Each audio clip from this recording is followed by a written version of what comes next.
네, 안녕하세요. 중국 경제는 분명 꼬라박히고 있는데 도대체 왜 안 망하나 이런 생각이 들죠. 여기에 비결이 있습니다.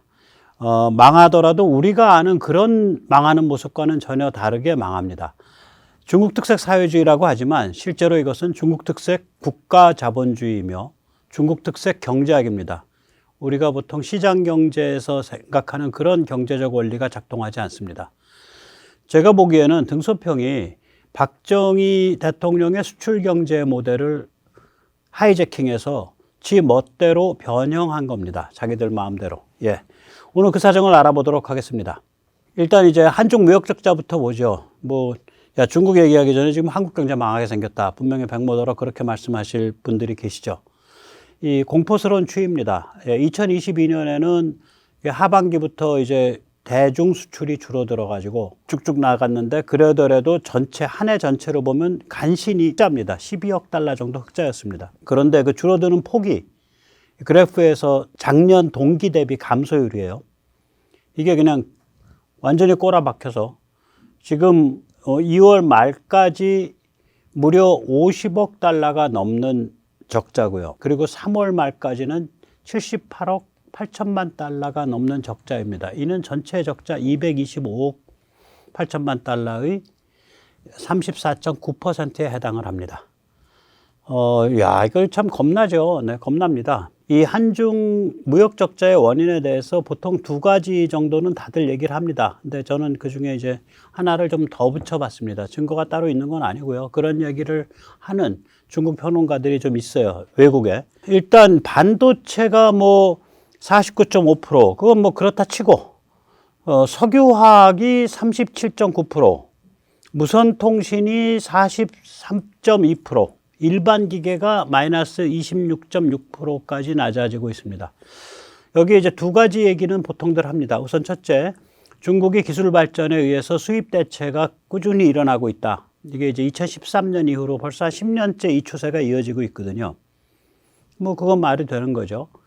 그 다음에 두 번째, 2022년 이제 4분기부터 본격화된 중국의 무역 축소에 따른 규모 축소가 있는 것 같다. 그러니까 한국뿐만이 아니라 다른 데에 대해서도 이건 좀 두고 봐야 됩니다. 예, 이거는 이제 일본이나 대만의 대중 무역 적자가 작년 말 올해 초에 어떻게 나타나고 있나. 우리도 이제 작년 말 올해 초에 좀 봐야 되거든요. 대중 무역 적자가 크게 커졌잖아요. 그래서 이건 좀 봐야 됩니다. 왜냐하면 이렇게 무역 축소 때문에 중국이 지금 무역이 좀 축소해 가고 있습니다. 희한한 현상이에요. 무역 전체는 축소하고 있는데 무역 흑자폭은 여전히 유지되고 있는 좀 희한한 현상이 좀 있습니다. 중국이. 그런데 이제 저는 세 번째 이유도 좀 있을 것 같다. 아마도 조용히 이심전심으로 제2의 한한령이 진행되고 있을 가능성이 있다라고 봅니다. 중국 공산당에 의해서 통제를 받기 때문에 지금 윤석열 정부에 대해서 중국은 이를 갈 겁니다. 너희 한번 먹어봐 하면서 웬만하면 한국에서 수입할 거를 다른 데서 수입하는 수입선 대체를 의도적으로 국가와 당 차원에서 하고 있지 않은가. 예, 그런 좀 음모론적인 상상을 저는 좀 하고 있습니다. 자, 그럼 이제 우리 죽는 자리 갔냐. 네. 제가 그냥 단순히 말씀드리겠습니다. 우리 이거 처음 일어나는 일 아닙니다. 이거보다 더 심하게 죽는 자리에 간 적이 무려 4번이나 있었고 이게 5번째입니다. 1950년대 말부터 미국의 대한 원조가 급속하게 축소됐습니다. 이게 이제 4.19라든지 이런 것도 연결이 되는 건데요. 결국 4.19 나고 그 다음에 그걸 5.16으로 수습을 하고 광부 그 다음에 간호원까지 다 해외 파견하고 월남전 참전하고 한일 협정하고 그렇게 해서 시드머니 만들어서 경제 개발 시작한 겁니다. 그렇게 이제 대응을 했고요. 그럼 그 다음에 나아졌냐? 70년대 초부터 바로 오일 쇼크가 두 번에 걸쳐서 일어나죠. 72년하고 78년 두 번 일어나죠. 그것에 대해서 유신 때의 중화학공업화, 중동건설로 버텼습니다. 오일 쇼크 일어났을 때 한국은행 조사부, 거기가 이제 그 당시에는 이렇게 유학을 많이 가던 시대가 아니죠. 다들 가난하고 그래서 이 서울대 경제학과에서 가장 공부 잘하는 그런 사람들이 많이 가던 데가 한국은행 조사부입니다. 엘리트 중에 엘리트들입니다. 그 사람들이. 그 한국은행 조사부 그 엘리트들이 뭐를 하고 있었냐. 그때는 이메일도 없고 인터넷도 없으니까 해외에서 텔렉스라 그래가지고 이렇게 그러니까 그 종이에 이렇게 찍혀서 나오는 게 있고 또 거기에 보내려면 그 종이에 빵꾸 뚫어서 집어넣어야지 가는 뭐 그런 이상한 게 그러니까 사설 전보 비슷한 게 있어요. 비즈니스 전보. 그 텔렉스라 그러는데 그 텔렉스로 말하자면 지금 사우디 현장에서 뭐 얼마 입금되고 있는 거야. 그걸 매일매일 체크했습니다. 그때 입금액이 줄어들면 부도나는 겁니다. 그러니까 그때 국가부도를 막은 건 현대건설입니다. 현대건설 뭐 이런 데입니다. 네.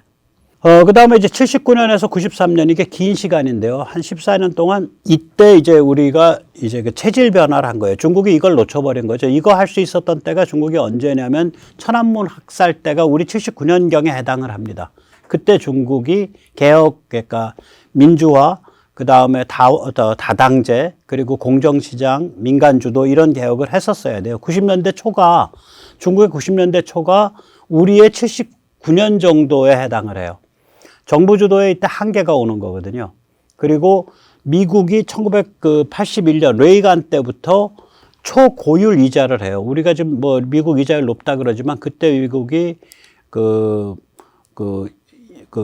특등 기업에 주는 이자가 연 15%인가 뭐 16%인가 그 정도 돼요. 엄청 높습니다. 그 이자율 때문에 달러 가치가 비정상적으로 치솟으니까 그거를 이제 독일, 영국, 프랑스, 일본을 붙잡아 놓고 플라자 합의를 한 거죠. 달러 가치 좀 낮춰야겠다. 이런 그 위기 속에서 이 위기가 1993년까지 결국 가는 건데 체질과 관계된 거니까 1979년부터 박정희 대통령 돌아가시던 해 초부터 민간주도 경제로 이행을 합니다. 그걸 그 당시에 안정화 정책이라고 불렀습니다. 그 체질을 바꾸는 거죠. 그 기조가 결국 뭐랑 이어지는 거냐면 1993년에 김영삼 대통령 때 일어난 금융실명제까지 이어지는 겁니다. 그리고 이 기조를 밑에서 떠받친 거는 의외로 박정희 대통령이 1977년부터 시행하기 시작한 부가가치세입니다. 즉 경제가 투명화되고 경제가 민간주도로 바뀌는 그런 거대한 체질 변화가 일어나는 거예요.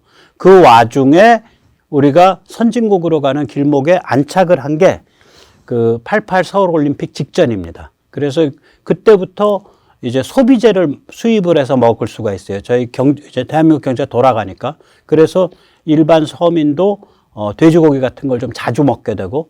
그래서 그때는 산에 이렇게 가서 취사를 할 수 있었는데 북한산 같은 데 가면 전부 돼지고기 불판이에요. 아유, 돼지고기 굽는 냄새 아주 그냥. 그러니까 원 없이 먹는 거예요, 고기를.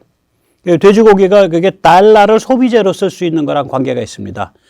그 당시에는 이제 그 사료를 수입해서 이제 그러니까 고기를 수입한 게 아니라 돼지를 길렀죠.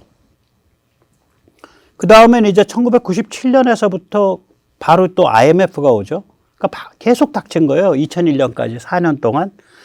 이때 이제 IMF가 오게 된 건 민주화되면서 이제 노동운동 활발해지고 이러면서 임금 상승이 생산성 상승을 훨씬 더 넘어서게 됩니다. 그러니까 과소비가 일어나죠. 이런 상황에서 과소비를 그러면은 환율이 높아지게 내버려 둬가지고 무역 적자 나니까 환율이 높아지게 내버려 둬서 그걸 막아야 되는데 이 YS가 $10,000 국민소득 공약 지키겠다고 환율을 계속 유지를 했어요. 거기다가 이제 금융기관 이런 데서 또 기업을 감사하는 그 회계법인 이런 데서 모럴 해저드가 극심했었습니다. 그래서 이제 이런 것들이 엮여가지고 IMF로 터진 거죠. 그 와중에서 금융개혁의 틀이 잡혔고요. 그 금융개혁은 나중에 이제 그 강남 부자들이 그렇게 튀어나오는데 노무현 때까지 계속 이어지죠. 그때 이제 IMF 겪으면서 어음이 없어지죠. IMF 전까지만 해도 융통어음이라 그래서 기업들이 사채 시장 가서 어음을 써주고 돈을 빌리는 그런 게 많았습니다. 예, 그 아주 나쁜 관행인데 그게 없어지죠. 진성어음도 없어지죠, 그때. 예. 그러니까 그 당시에는 물건값으로 주는 건 진성어음. 그 다음에 물건 거래 없이 그냥 사채시장 가서 써주는 건 융통어음. 그렇게 부르던 시절입니다. 그리고 이제 그때부터 모럴 해저드가 엄벌에 처해지죠. 예를 들어서 기업을 감사, 회계하는 그런 잘 나가는 회계법인 이런 데서 이제 헛짓을 못하도록 그렇게 된 거죠. 그리고 그때 정보화가 시작이 되죠, 바로. 예. IMF 끝나자마자. 그렇게 해서 극복을 한 거예요. 저는 2008년 그 국제금융위기, International Financial Crisis, 그거는 Global Financial Crisis, 그건 저는 별거 아니었다고 봐요. 그 당시도 그랬어요. 왜 그러냐면, 한국 경제가 세계 경제와 이게 춤을 같이 추기 때문에, 세계 경제가 떨어지면 같이 떨어져가지고 또 살아남고, 올라가면 같이 올라가서 살아남고, 이런 거라서, 이건 그 무역 의존도가 높아가지고, 외부 경제적 변화에 대한 그 노출이 심한 게 경제를 위험하게 만든다. 그런 얘기를 저는 안 믿었어요. 왜 그러냐면 뭐가 이렇게 변할 때는 덩치 제일 큰 놈한테 붙어가지고 같이 올라갔다 같이 내려갔다 하면 물에 빠져 죽지는 않는다. 그런데 경제라는 환경에서 덩치가 제일 큰 놈은 어디냐? 세계 경제다. 대한민국은 세계 경제에 찰싹 달라붙어 있기 때문에 올라가면 같이 올라가서 숨 쉬고 내려가면 같이 내려가면서 숨 쉬고 그래서 잘 안 망할 거다. 저는 그렇게 봐서 여기서는 아예 그 MB 때 터진 그러니까 그 국제금융위기에 의한 그 어려움 그건 저는 아예 빼버렸습니다. 그 다음에 이제 다섯 번째가 지금 터지고 있는 겁니다. 2022년.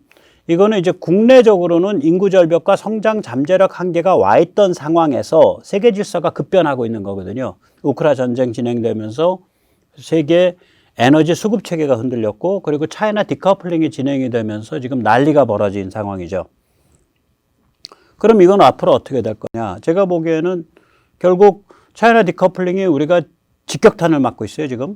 그래서 이거는 우리가 이제 다변화를 통해서 결국 해결될 거다. 그리고 첨단 미래 먹거리를 많이 개척을 해서 해결될 거다. 예를 들면 저는 지금 삼성전자 개고생하잖아요. 왜 그러냐? 저는 이렇게 생각해요. 문재인이가 삼성 해체하거나 망가뜨리려고 이재용을 감옥에 집어넣어가지고 삼성이 시스템 반도체로의 확대 시기를 한 몇 년 놓친 거예요. 삼성이. 그 시스템 반도체로 확대를 했으면, 작년에 대만은 그 중국에 대한 시스템 반도체 판매가 더 늘어났거든요. 그랬더라면 지금 반도체에서 이렇게 적자 보는 이런 현상 훨씬 덜 했을 거다. 저는 그래서 지금 경제적으로 우리가 무역 적자 많이 이렇게 손해보는 것 상당한 그 공이 문재인 씨한테 있다. 이렇게 생각을 합니다. 문재인 씨께서 그 공을 만약에 부담스럽게 생각하시면 연락 주십시오. 제가 여기 모시고 본인한테 겸손한 말씀을 듣겠습니다. 나는 지금 우리 경제 위기의 그런 반도체 꼬라박힌 그것에 대해서 나는 전혀 책임 없다라고 그렇게 말씀하실 기회를 제가 드리도록 하겠습니다. 그 다음에 이제 우리한테 또 근본적인 게 인구 절벽 문제죠. 이건 어떻게든 이제 해결을 해야 됩니다. 그래서 저는 이번 것도 해결이 될 거다. 그래서 좀 낙관을 하면 급성 충격, 지금 우리가 이제 급성 충격인데 이거는 올해 말 내년 초까지 정도에 대충 수습될 거고, 이 구조적인 전체적인 변화, 아까 보셨잖아요. 정부 주도 한계가 우리한테 닥쳤을 때 그게 구조적으로 변화하는데 저때 14년이나 걸렸다고요. 79년에서 93년까지. 그런데 그런 구조적인 전체적인 변화는 한 5년 갈 거다, 이번엔. 그렇게 보고 있습니다. 그렇게 보고 싶습니다. 그러니까 요망사항이죠. 특별한 근거가 있는 게 아니고. 네, 여기서 잠시 세뇌 탈출 잘 구독료 부탁 말씀 올리겠습니다. 아시다시피 세뇌 탈출은 광고가 잘 붙지 않습니다. 광고가 붙더라도 천천히 붙는 경향이 있습니다. 도와주시면 보다 좋은 컨텐츠로 찾아뵙는데 커다란 도움이 되겠습니다. 감사합니다. 자, 이제 중국 경제 얘기를 좀 하겠습니다. 중국 경제는 좀 겁날 정도죠. 지금 너무 잘 나가는 거 아니냐, 너무 멀쩡한 거 아니냐. 일단 중국 경제를 볼 때 우리가 쌍흑자를 봐야죠. 하나는 무역 수지 흑자, 그다음에 무역 수지에다가 서비스 수지, 그다음에 소득 수지를 합치면 경상 수지가 되거든요.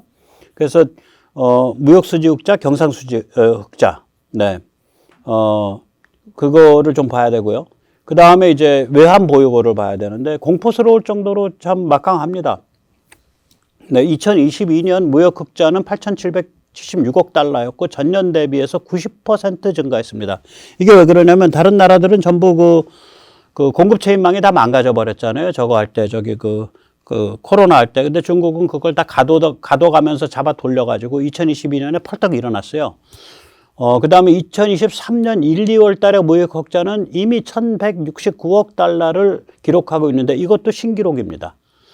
2022년 경상수지 흑자는 4,019억 달러입니다. 전년 대비 14% 증가했습니다. 그러니까 무역 흑자는 많이 늘었는데 경상수지 쪽에서 또 많이 악가지가 난 거죠. 예.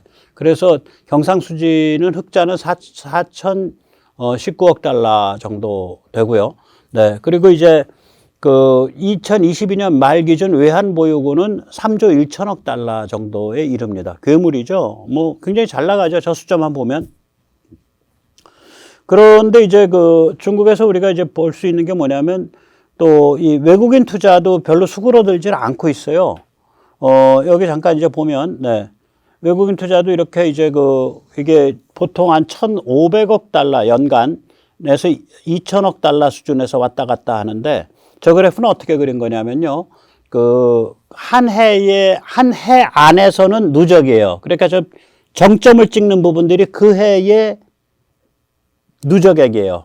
그러니까 2018년에 1,500억 달러, 2019년에 한 1,500억 달러, 2020년에 한 1,500억 달러, 2021년에 한 700억 달러, 2022년에 한 2천억 달러 정도인데, 그러니까 중국에 대한 외국인 직접 투자만 얘기하는 겁니다. 근데 올해 들어서 1, 2월 달에 추이가 1, 2월 달에 추이가 2022년과 거의 비슷해요.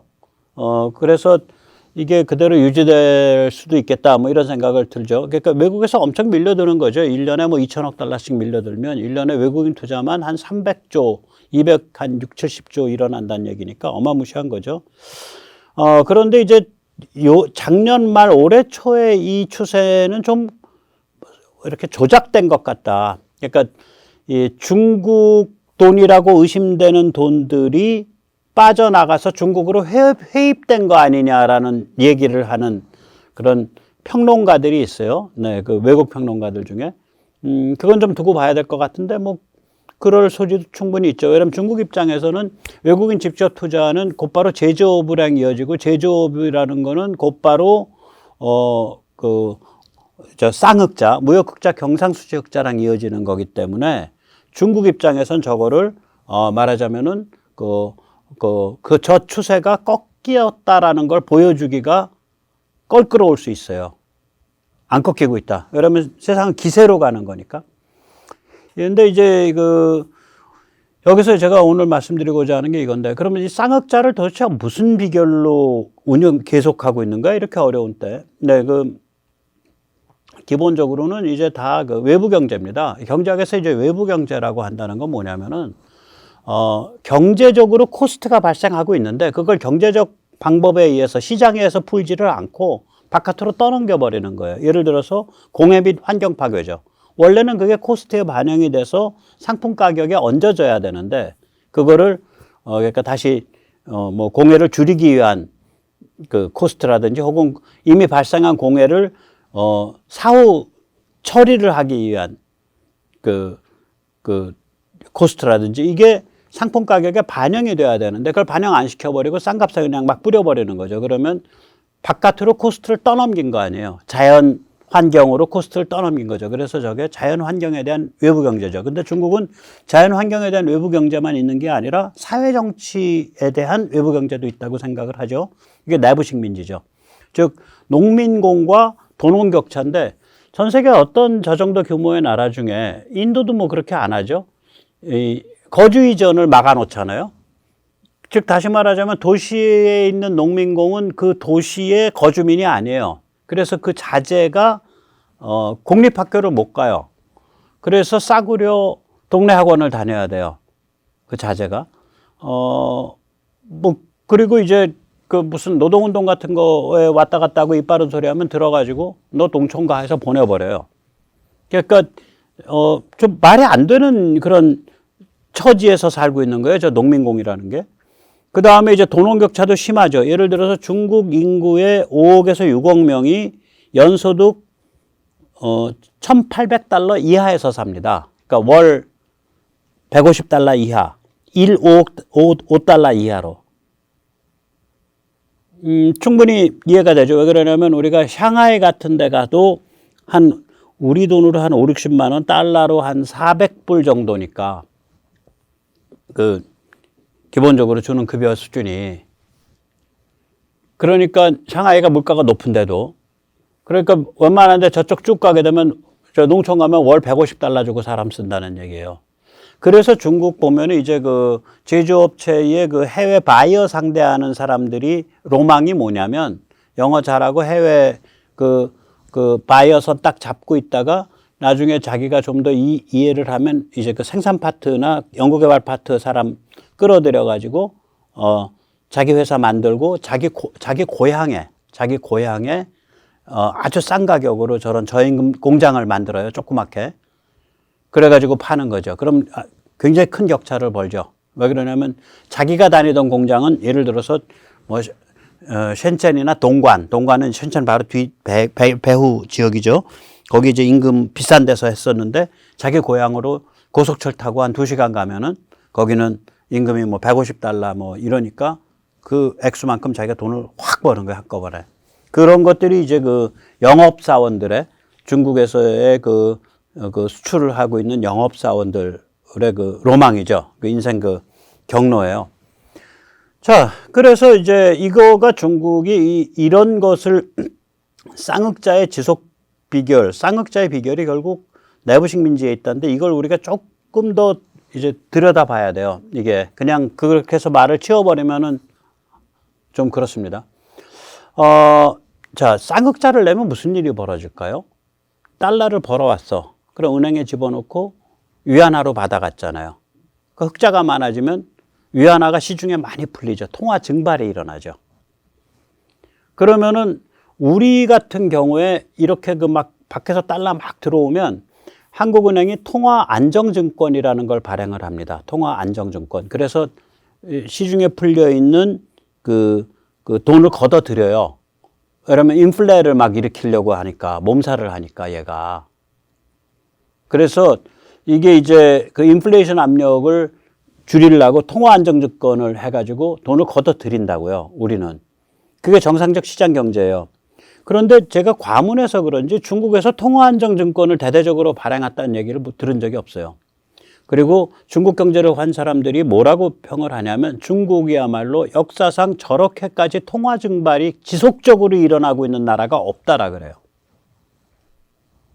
다시 말하자면 중국 공산당은, 그러니까 정부보다 당이 위에 있잖아요. 공산당 입장에서는 물건 나가서 팔아서 달러 들어오면 위안화 찍어갖고 주는 거예요. 통화 증발이죠. 위안화 찍어서 주는 거예요. 위안화 뿌리는 거예요, 그냥 막. 이건 어디서도 전 간접적으로 드러난다고 보냐면 중국이 보통 재정적자 폭이 한 7% 정도 됩니다. GDP 대비. 그러니까 우리로 치면 GDP의 7%면은 거의 한 150조, 200조 정도 될 거예요. 규모가. 그러니까 매년 150조, 200조의 통화 증발을 일으키는. 매년. 우리로 치면. 그런 일을 계속 해오고 있다 말이죠. 왜냐면 중국이 이제 그 최고 구간이 개인소득 최고 구간이 45%, 법인세가 25%. 그래서 조세 부담률이 저렇게 정부가 국민한테 아무것도 안 해주고 있는데도 조세 부담률이 이미 20%를 넘어찍고 있어요, 중국이. 그런데 그 지출을 감당을 못 해가지고 재정 적자가 GDP 대비 한 7%쯤 일어나요. 세금으로 저걸 감당을 못 하니까. 그래서 재정 적자가 결국은 저 통화 증발과 관계가 있다라고 저는 보고 있어요. 뭐 제가 이렇게 깊게 중국을 팔로우 하거나 이런 사람이 아니어서 저는 경제학은 뭐 학사밖에 못 땄습니다. 제 경제학인데 학부가. 그래서 혹시 좀 다른 코멘트가 있다든지 참조할 만한 자료가 있으면은 댓글에 남겨주시기 바랍니다. 제가 분명히 그거는 읽은 적이 있어요. 다른 책에서 중국이 어마무시한 통화 증발을 아주 상습적으로 해오고 있는 나라다. 역사상 그런 경우가 없었다. 그럼 그 통화 증발을 하는 백그라운드는 뭐냐? 달러 받고 달러만큼 위안화 찍어서 뿌려버리는 거죠. 그리고 통화 안정증권 발행 안 하고. 그러면 중국 내부에는 위안화가 계속 쌓여 올라가죠. 통화 증발이 계속되는 거죠. 이런 거죠. 예, 저는 그런 게임이 벌어지고 있는 거 아니냐 그렇게 생각을 합니다. 그래서 이렇게 되면 이제 인플레를 막아야 되거든요. 인플레 막는 방법은 뭐냐? 있다 이거지. 결국 내부 식민지에 의한 소비 억제 수입 증대예요. 내부 식민지로 소비를 억제시켜 놓고, 아니 가만 내버려두면 임금 계속 올라가는데 임금 못 오르게 저기 농민공으로 잡아 돌리고, 그다음에 농촌은 그냥 하루에 1인당 5달러 미만으로 사는 수준으로 막아 놓으면, 그러면 인플레 안 난다 이거지. 그리고 인플레 날 것 같아. 돼지고기 막 수입해서 뿌려. 물건값이 뭐가 튈 것 같아. 그냥 막 수입해서 뿌려. 그래서 중국에 한 번씩 세계시장에서 물건 걷어들이면 그냥 박살이 나잖아요. 시장이. 그러니까 쌍흑자를 내면서도 인플레를 막을 수 있어. 그럼 중국 공산당 입장에선 어마무시한 달러가 계속 자기 가용 외환 자금이 쌓이는 거예요. 계속해서. 가용 외환 자금이. 3조 1천억 달러가 쌓인 거예요. 자, 그러면 이제 이것과 관련해 가지고 우리가 요새 이제 페트로 위안화. 그래서 중국과 사우디가 또 손을 잡고 석유를 위안화로 결제한다. 그건 중국과 사우디가 무역이 있기 때문에 사실상의 물물 교환을 위안화로 표기만 하면 위안화 결제가 돼버리는 거죠. 명분상으로는. 저는 그거 이상 나가기 어렵다고 봐요. 이게 왜 그러냐면 어떤 기축통화가 되려면요. 그 나라가 외환 거래 자유화가 돼야 되고 자본 이동 자유화가 돼야 돼요.